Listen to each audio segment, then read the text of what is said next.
I welcome everyone to the 10th lecture for isomerism. Today is 8th October. Evening में हम 5 PM हम लोगों का क्लास है आज. पिछले क्लासेस का रिकॉर्डिंग्स यूट्यूब पे पोस्ट कर दिया था. आई एम श्योर आप लोगों ने देखा होगा.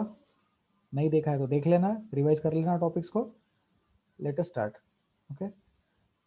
तो पिछले क्लास में हमने अब तक हम लोगों ने क्या क्या देखा है. अब तक हम लोगों ने जैसे CIP नंबरिंग देखा है. एक CIP नंबरिंग सीक्वेंस हम लोगों ने पढ़ लिया. ज्योमेट्रिकल आइसोमेरिज्म पढ़ लिया. इससे पहले हमने स्ट्रक्चरल आइसोमेरिज्म देखा, उसमें चेन आइसोमेरिज्म, पोजीशन आइसोमेरिज्म, बहुत सारी चीजें देखी. ठीक है, लेकिन इंपॉर्टेंट एज इन अब जब हम लोग स्टीरियो आइसोमेरिज्म की बात करते हैं तो स्टीरियो आइसोमेरिज्म में अब तक हम लोगों ने क्या देख लिया है. स्टीरियो आइसोमेरिज्म में हम लोगों ने ज्योमेट्रिकल आइसोमेरिज्म देखा. उस ज्योमेट्रिकल आइसोमेरिज्म में हमने सिस्ट्रांस देखा है. ठीक है, सिस्ट्रांस देखने के बाद हम लोगों ने क्या देखा, सेकंड फॉर्मेट देखा जिसमें EZ कैटेगरी जिसको बोलते हैं. सो EZ कॉन्फ़िगरेशन हमने देखा. EZ कॉन्फ़िगरेशन के साथ ही हम लोगों ने CIP नंबरिंग सीक्वेंस पढ़ा. CIP नंबरिंग सीक्वेंस का एक PDF बन रहा है, अभी भी बन ही रहा है, वो डेफिनेटली बन जाएगा. ऐसे नाइट्री का भी नॉर्म आने वाला है. 2-3 चीजें उधार है मेरे ऊपर. ठीक है, तो CIP नंबरिंग सिस्टम भी जो है वो आप लोगों को समझ में आना चाहिए. ये चीज आगे भी यूज होगा.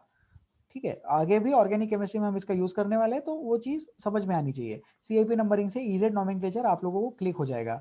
Z जो होता है वो सिस के जैसा होता है और E जो होता है वो ट्रांस के जैसा होता है. ये वाला भी डिस्कशन हम लोगों ने ऑलरेडी कर लिया है. ठीक है, तो इसमें किसी को कोई डाउट अब तक जो पढ़ा है उसमें अगर किसी को कोई डाउट है तो पूछ सकते हैं. जनता हाथ उठा के डिफिकल्टी पूछ सकती है. अब तक जो कुछ भी पढ़ा है हमने आइसोमेरिज्म में, उसका अगर कोई डाउट है तो प्लीज पूछ लो. नहीं है? वॉइस लैग हो रहा है क्या? मैं चेक करना चाहूंगा एक बार. साक्षी भाई थी, please unmute. Yes sir. Sakshi आवाज आ रही है मेरी ठीक से? Yes sir. ठीक है, मैं बोर्ड पे कुछ लिख रहा हूँ, आप उसको रीड करेंगे. ठीक है, जैसे ही आपको दिखे उसको रीड करना स्टार्ट करें.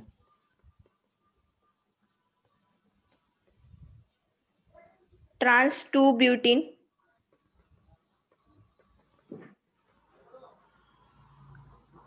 is more stable than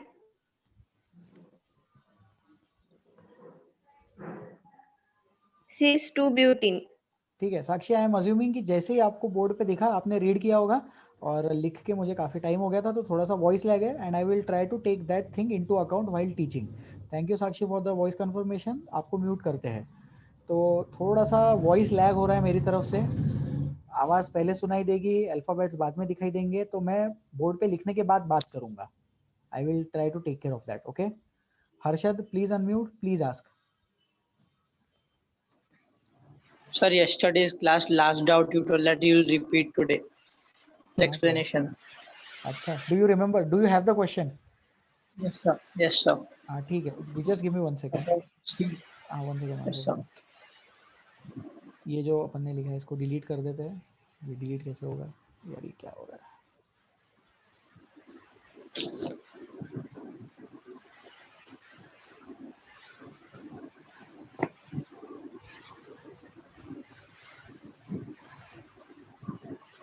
ठीक है Harshad, please tell me. So first C double bond C. हाँ, पहले एक C बनाएंगे अपन. Okay, go On ahead. right side, हाँ we have on top hydrogen and down deuterium. हाँ okay. Then on the left hand carbon. On top we have first carbon connected. Two bonds are with carbon. हाँ, carbon double bond carbon. Then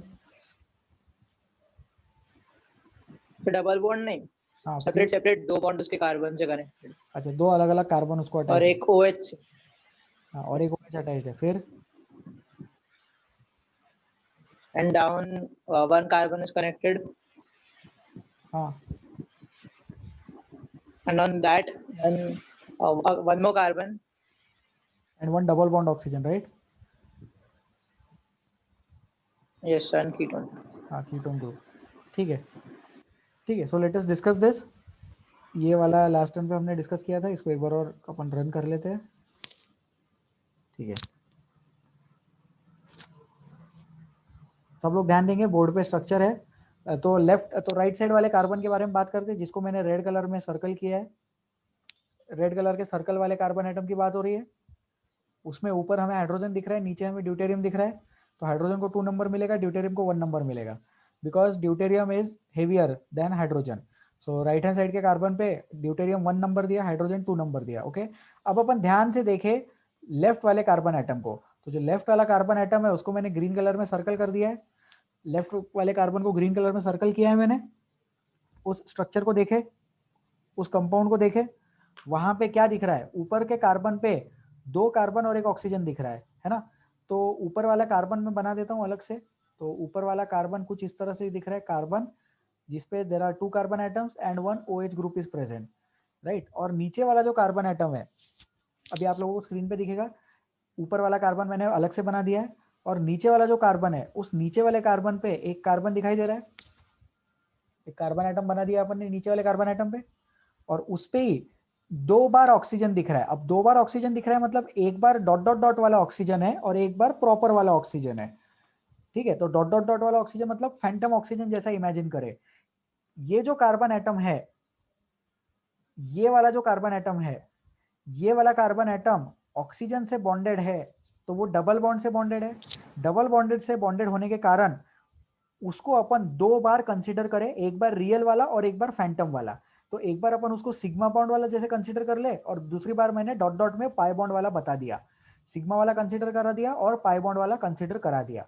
ठीक है, अब अपन compare करते हैं। तो जैसे ऊपर वाले कंपाउंड में कार्बन कार्बन कैंसिल हो जाएगा, नीचे वाले कंपाउंड का कार्बन और ऊपर वाले कंपाउंड का कार्बन कार्बन कैंसिल हो जाएगा, बराबर। इधर देखो, एक OH एक ऑक्सीजन ग्रुप दिख रहा है जो रियल है, वो रियल वाले ऑक्सीजन से कैंसिल हो जाएगा।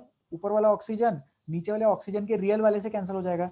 लेकिन ऊपर क्या दिख रहा है, ऊपर एक कार्बन बच गया, और ये वाला कार्बन फैंटम वाले कार्बन से फाइट करने जाएगा। तो फैंटम वाला कार्बन जीत जाएगा और रियल वाला कार्बन हार जाएगा। तो इसलिए अपन नंबर 1 देंगे नीचे वाले ग्रुप को और नंबर 2 देंगे ऊपर वाले ग्रुप को, जिससे कि ये कंपाउंड क्या बन गया, जिससे कि ये कंपाउंड Z बन गया। The compound formation is Z। ये जो कंपाउंड बन गया वो क्या बन गया है, ये जो कंपाउंड बन गया है वो Z कंपाउंड बन गया है। क्यों बन गया है ये Z कंपाउंड, क्योंकि नीचे वाला जो कार्बन एटम है उस पे कीटोन ग्रुप है। तो ऊपर वाले कार्बन पे 1 ऑक्सीजन और 2 कार्बन, नीचे वाले कार्बन पे 1 कार्बन और 1 ऑक्सीजन, लेकिन वो 2 बार, 1 ऑक्सीजन लेकिन वही वाला ऑक्सीजन 2 बार, बराबर है। इसलिए नीचे वाला कार्बन ज्यादा प्रायोरिटी का है। यदि ऊपर वाले कार्बन पे 2 बार रियल वाला ऑक्सीजन होता तो वो ज्यादा प्रिफरेंस में आ जाता। यदि ऊपर वाले carbon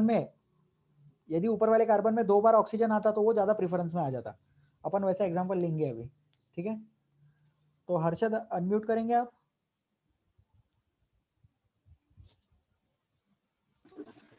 Got it, sir. Thank you. अच्छा Harshad, tell me one thing, okay, can you please tell Yes, me sir. Where my spotlight is. मेरा स्पॉटलाइट कहाँ पर है आप बताएंगे, कौन से एटम पे स्पॉटलाइट है, On that carbon atom, अभी कहाँ है? center carbon atom. हाँ अभी किधर है? So now it has come to hydrogen. I mean alcohol.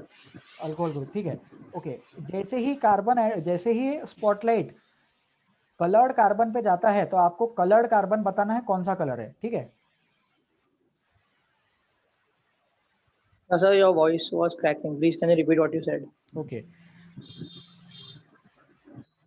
आपको जैसे ही स्पॉटलाइट किसी पर्टिकुलर कलरफुल कार्बन एटम पे जाता हुआ दिखे तो इमीडिएटली आप बताएंगे, जिससे मुझे ये पता चलेगा कि लिखते वक्त तो वॉइस Yes. लैग आ रहा था, मैं ये जानना चाहता हूँ स्पॉटलाइट में भी वॉइस लैग है क्या, ठीक है। तो आपको कलर बताना है कार्बन एटम का, ओके। जस्ट अ सेक, बोलिए। So down red. Still red. नहीं, ठीक है, Now it has come to green. Okay, thank you. इसमें भी वॉइस लैग है, I will take care of this. लिख देंगे, पूरा अच्छे से लिख देंगे, उसके बाद में वॉइस लैग पे काम करेंगे, ठीक है।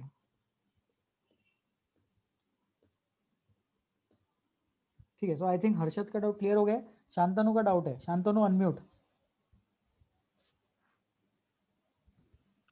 सर सर वो यही वाले क्वेश्चन में सबसे पहले कार्बन से कार्बन गया, ऑक्सीजन से ऑक्सीजन गया, फिर आखिरी में सिर्फ एक फैंटम ऑक्सीजन और एक रियल कार्बन बचाना। बराबर, करेक्ट। तो फिर उसमें ऑक्सीजन क्यों जीता?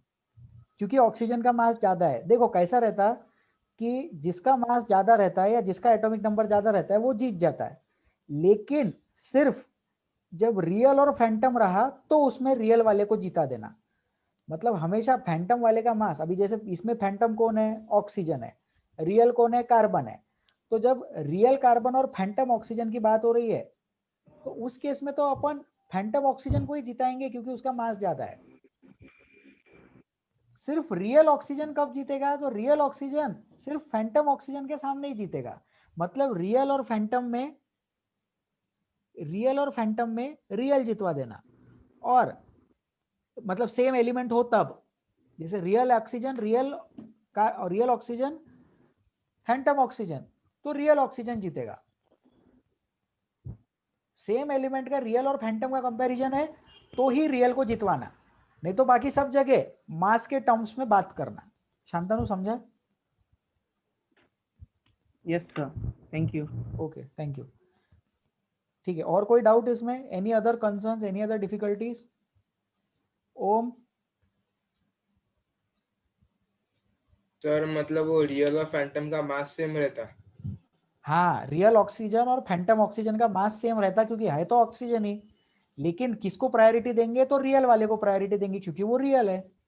समझा क्या हो? अनम्यूट करो, बताओ।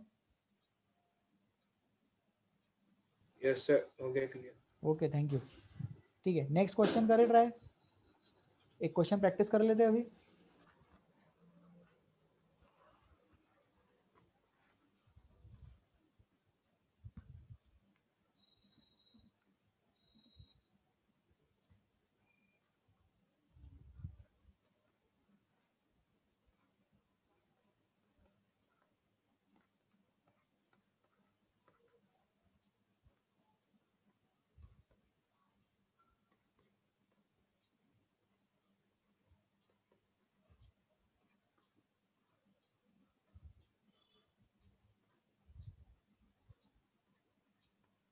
प्लीज ट्राई, इसको ट्राई करें, बताए जेड है या ई है, नंबरिंग करना सीखे, 1 और 2 लिखे। शायद कंपाउंड अब आएगा आपके स्क्रीन पे, पता नहीं।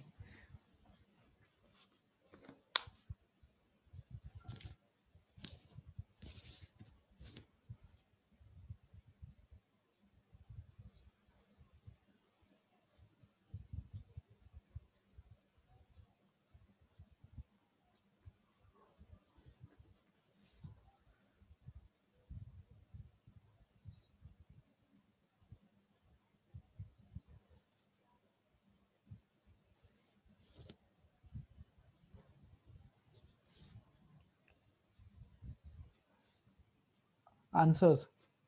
Raise your hands to give the answer.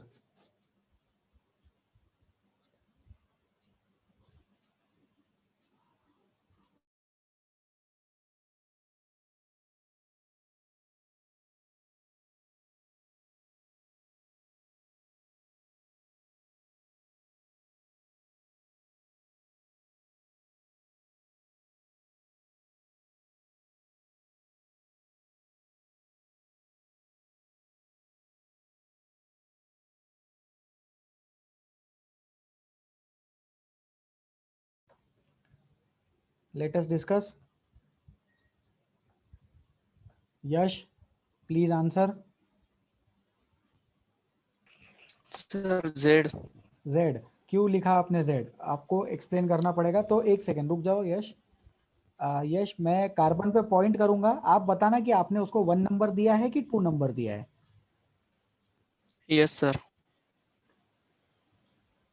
ये CH3, हाँ। यश, ये वाले कार्बन का आंसर बताए। Sir 1 number. Very good. ये वाले कार्बन का आंसर बताए। 2। ठीक है, इधर ये वाला कार्बन। सर 2। 2, ठीक है, और ये वाला 1 हो जाएगा। थैंक यू यश, म्यूट कर लो। ये 2 और ये 1, तो 1 1 के सामने 1, 2 के सामने 2, इसलिए इसका आंसर हो जाएगा Z। अब अपन ये डिस्कस करते हैं, ठीक है। तो पहले ग्रीन कलर वाले कार्बन एटम पे सोचे, राइट साइड वाला ग्रीन कलर में मैंने मार्क किया है। अब अगर राइट साइड वाले कार्बन पे देखें तो पहला फर्स्ट अटैच्ड ग्रुप, पहला ग्रुप कार्बन कार्बन, हम डिसीजन नहीं ले पाए, कार्बन कार्बन हम डिसीजन नहीं ले पाए। नीचे वाले कार्बन पे ऑक्सीजन, ऊपर वाले कार्बन पे 2 बार कार्बन, ऊपर वाले कार्बन पे 2 बार कार्बन है, लेकिन नीचे वाले कार्बन पे 1 बार ऑक्सीजन है।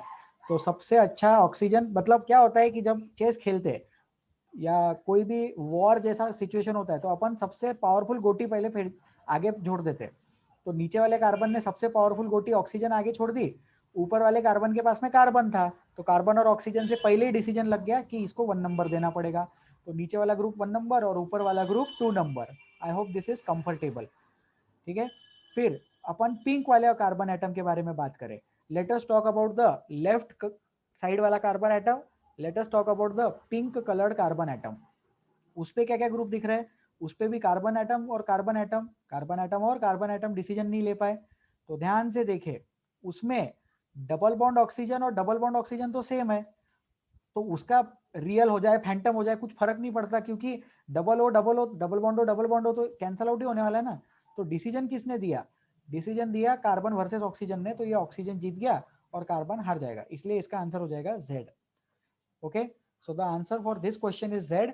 इसका आप लोग D कन्वर्ट कर, Z का कन्वर्ट कर सकते हैं E में। और इसमें कोई डाउट है तो पूछ लो। Any difficulties in this question? इसका Z कैसे आया, 1 2 नंबरिंग कैसे किया? किसी को कुछ पूछना है तो पूछ सकते हैं।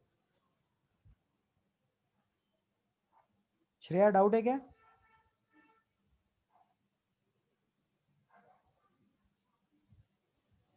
ठीक है, किसी को डाउट नहीं है, अपन आगे बढ़े फिर।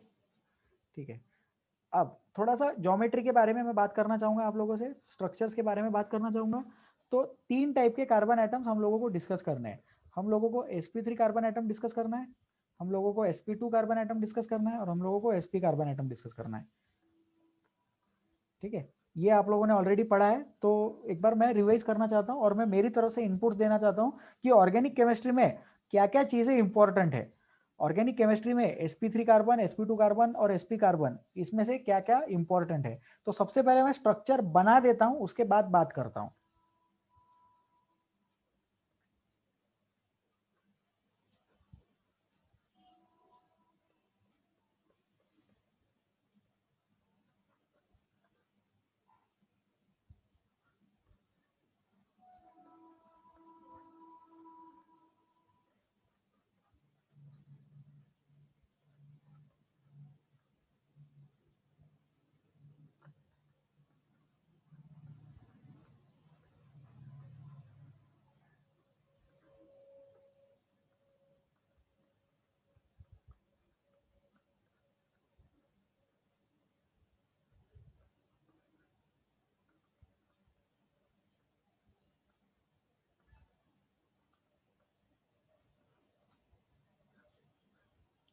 ठीक है, सो प्लीज अब ध्यान दे सब लोग। यहाँ पे sp3 के नीचे का स्ट्रक्चर डेफिनेटली स्क्रीन पे आ गया होगा, तो sp3 के नीचे वाले स्ट्रक्चर पे अपन बात करते हैं।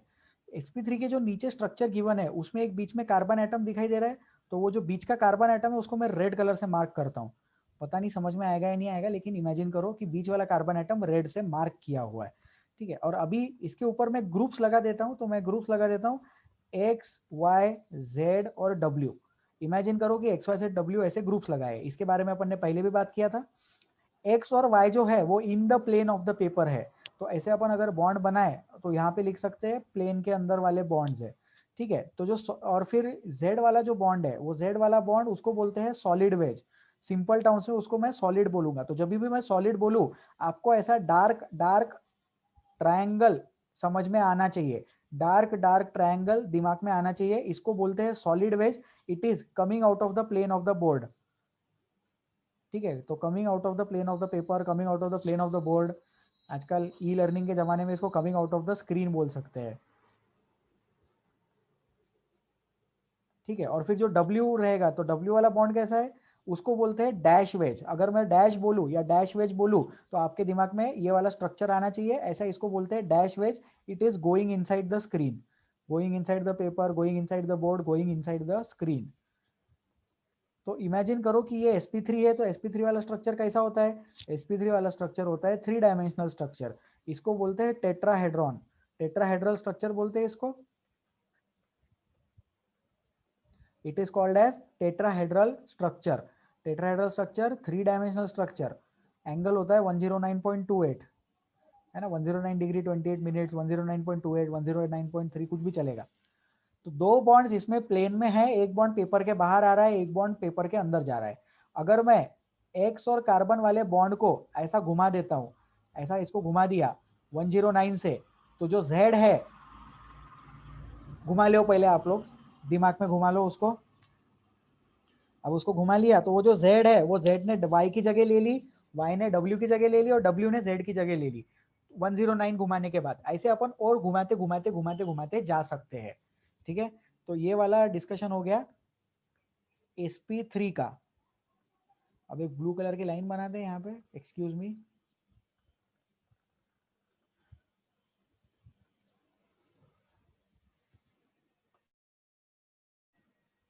ठीक है, अभी sp2 के बारे में सोचे। Please try to understand sp2 बहुत इंपॉर्टेंट है। जो 2 कार्बन एटम दिख रहे हैं उस पे कौन से ग्रुप्स दिख रहे हैं अपने को? उस पे pqrs ग्रुप दिखाई दे रहे होंगे। There are 2 carbon atoms and the groups attached are pqrs। तो ध्यान से सोचो, जो दोनों कार्बन है, कार्बन ए और कार्बन बी, क्या कार्बन ए और कार्बन बी दोनों ही sp2 है? हाँ है, दोनों ही sp2 कार्बन एटम्स है, कार्बन ए और कार्बन बी, बराबर। तो वो दोनों का एंगल कितना रहेगा? वो दोनों का एंगल 120 डिग्री रहेगा और वो दोनों चीजें प्लेनार रहनी चाहिए। कैसी रहनी चाहिए? दोनों चीजें प्लेनार रहनी चाहिए। तो प्लेनार स्ट्रक्चर कैसा होता है? प्लेनार स्ट्रक्चर होता है ऐसा, वाई के जैसा। फिर ये हो गया पहला वाला कार्बन एटम।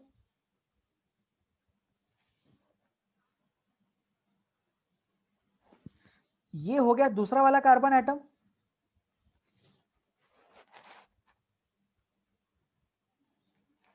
और दूसरे वाले कार्बन एटम पे भी 2 ग्रुप्स ऐसे लगाने पड़ेंगे अपन को। तो क्या आपको ये समझ में आ रहा है कि PQRS और कार्बन ए कार्बन बी ऐसे पूरे के पूरे 6 के 6 एटम्स, सारे के सारे 6 एटम्स प्लेनार है।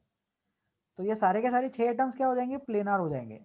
सोचो, पहला वाला कार्बन सी है, उसके तीनों एटम एक ही प्लेन में।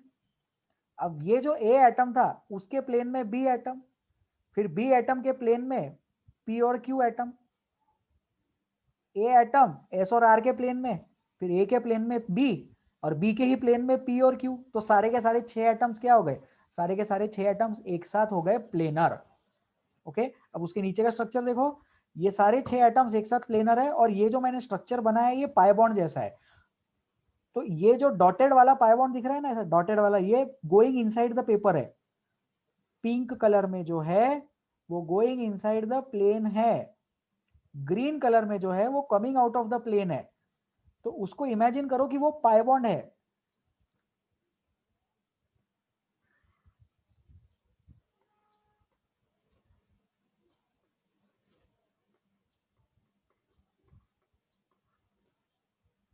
बोर्ड पे लिख रहा हूं,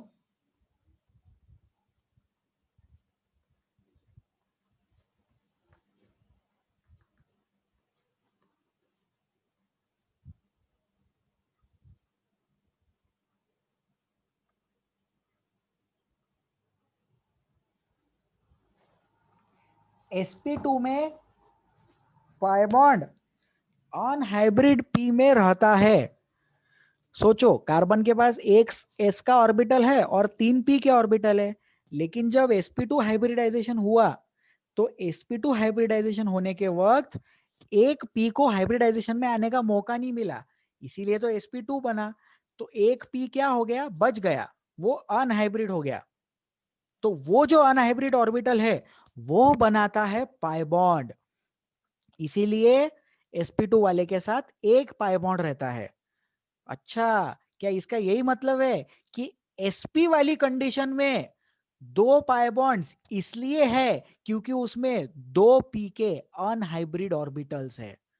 तो sp वाले में 2 अनहाइब्रिड p है और 2 अनहाइब्रिड p होने की वजह से उन्होंने पाई बॉन्ड बनाया। sp2 वाले में एक अनहाइब्रिड p है, उसकी वजह से अनहाइब्रिड p ने पाई बॉन्ड बनाया। और sp3 में ऐसी कोई कंडीशन नहीं है। sp3 में हाइब्रिडाइजेशन पूरा है, सिग्मा बॉन्ड्स है, पाई बॉन्ड नहीं है। ठीक है, तो अभी sp2 और sp में किसी को कोई डाउट है तो हाथ उठा के पूछ लो। Please raise your hands and ask difficulty regarding sp2 and sp3।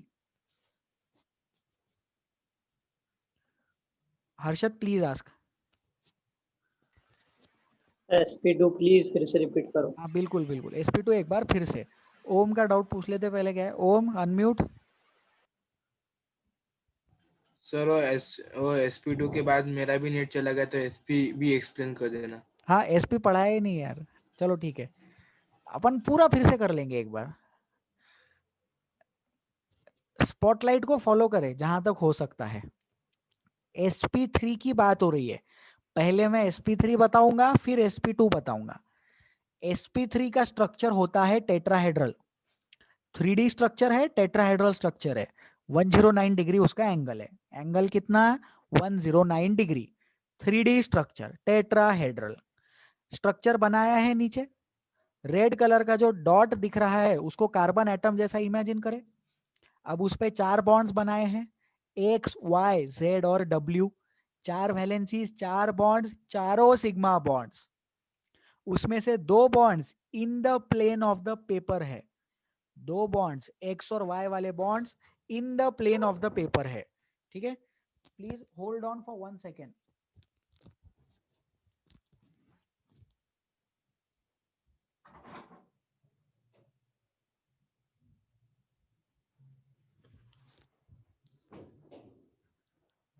Okay, so we are discussing about sp3। 2 bonds in the plane of the paper है, x वाला और y वाला। z वाला bond coming out of the plane of the paper, w वाला bond going inside the plane of the paper। तो going inside वाले को dash veg बोलते हैं, कमिंग आउट वाले को सॉलिड वेज बोलते हैं। इसके बाद जब भी मैं बोलूं सॉलिड या बोलूं सॉलिड वेज तो ऐसा डार्क ट्रायंगल समझ में आना चाहिए। अगर मैं बोलूं डैश वेज या सिर्फ बोलूं डैश तो ऐसा डैश लाइन डॉटेड लाइन समझ में आनी चाहिए। सोचो जो चीज पास आती है वो ज्यादा बड़ी दिखाई देती है, ज्यादा स्ट्रॉन्ग दिखाई देती है, अच्छे से दिखाई देती है, तो इसलिए उसको सॉलिड वेज बनाते हैं। जो चीज दूर जा रही है, पीछे जा रही है, वो धुंधली धुंधली दिखाई देती है तो उसको डॉटेड लाइन से रिप्रेजेंट करते हैं। ये जो डॉटेड लाइन है ये ट्रायंगल के फॉर्म में रहता है। नोटबुक में आप देखेंगे तो सॉरी टेक्स्ट बुक्स में वगैरह देखेंगे तो समझ में आ जाएगा। So this is about sp3। Now let us discuss about sp2। बहुत ही इंपॉर्टेंट चीज, ध्यान से सुने। sp2 हाइब्रिडाइज्ड का एग्जांपल जो बोर्ड पे है उसमें 2 कार्बन एटम्स है और दोनों sp2 हाइब्रिडाइज्ड है। Both these carbon atoms are sp2 hybridised carbon atoms. जो A वाला कार्बन एटम है उसके पास 2 एटम्स अटैच्ड है, S और R। जो B वाला कार्बन एटम है उसके पास 2 एटम्स अटैच्ड है, P और Q। तो PQRS ऐसे 4 कार्बन, PQRS ऐसे 4 एटम्स और A और B ऐसे 2 carbon atom. Total number of atoms in this structure are 6। 6 atoms है टोटल इस स्ट्रक्चर में। ठीक है, अब सोचो ये A वाला कार्बन एटम, सिर्फ A वाले कार्बन एटम के बारे में सोचे, उसका हाइब्रिडाइजेशन sp2 है, मतलब वो चीज क्या रहेगी? ट्रायंगुलर प्लेनर रहेगी वो चीज, ट्रायंगुलर प्लेनर। तो एस आर और कार्बन ए, एस आर और carbon A in one plane हो जाएंगे और उसी की वजह से बी को भी उसी प्लेन में आना पड़ेगा। अब बी की वजह से पी और क्यू ये दोनों को भी उसी प्लेन में आना पड़ेगा। तो पूरे के पूरे 6 एटम्स क्या हो गए? पूरे के पूरे 6 atoms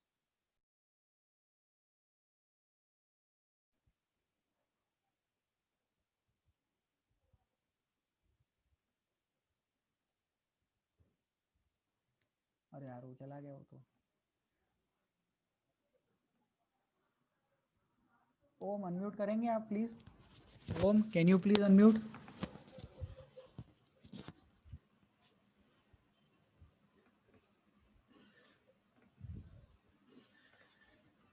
Aditya, can you please unmute?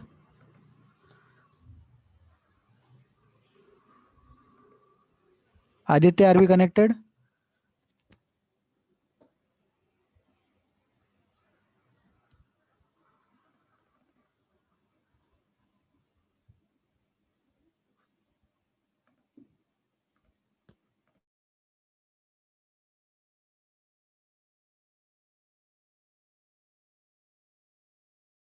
Yes, sir.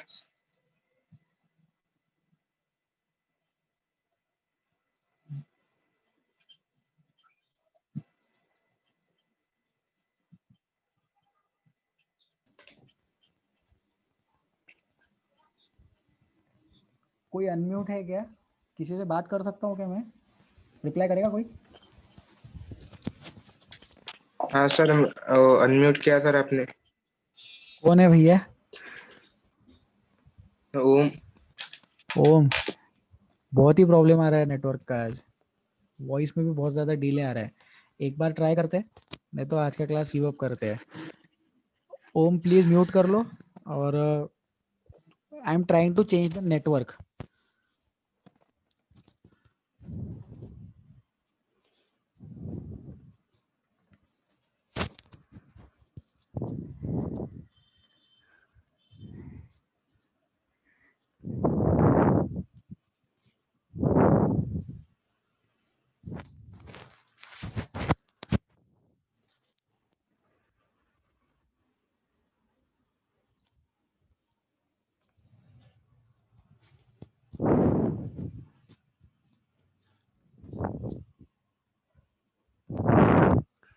Hello, are we connected?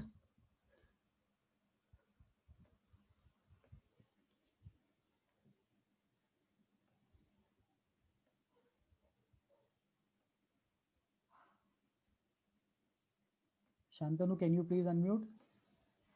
AK33 Shantanu Jawade.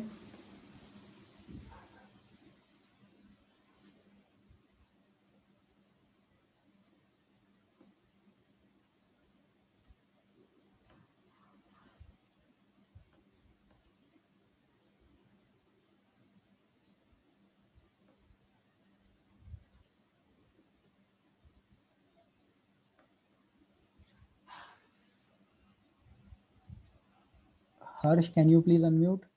हर्ष कुलकर्णी।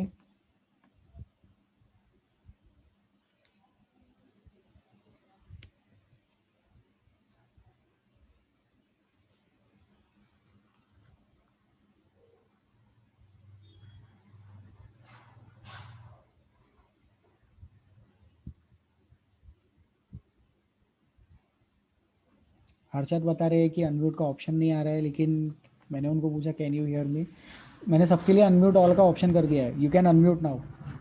कोई भी स्टूडेंट प्लीज रैंडमली अनम्यूट करके बात कर सकते हैं क्या? देखो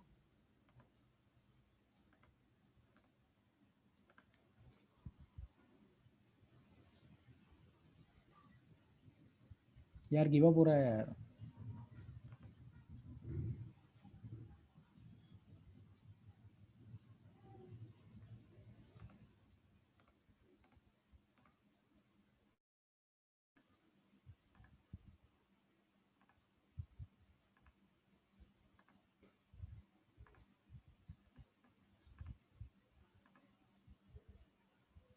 Aditya, AK15 Aditya, please try to unmute.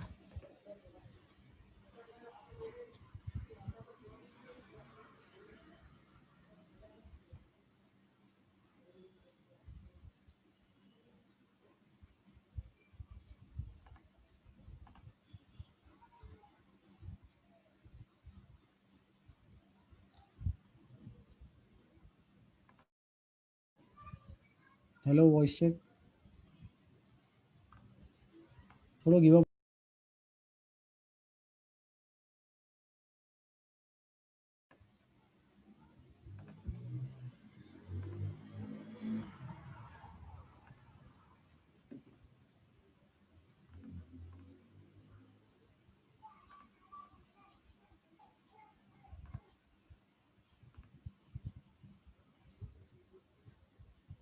Harshad, can you unmute?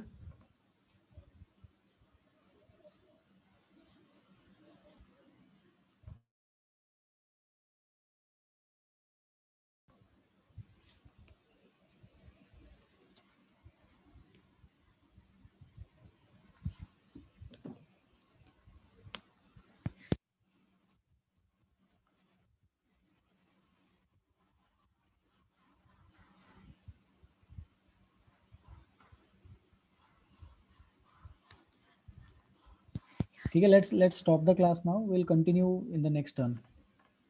जितना अभी पढ़ा है वो अपलोड कर देंगे।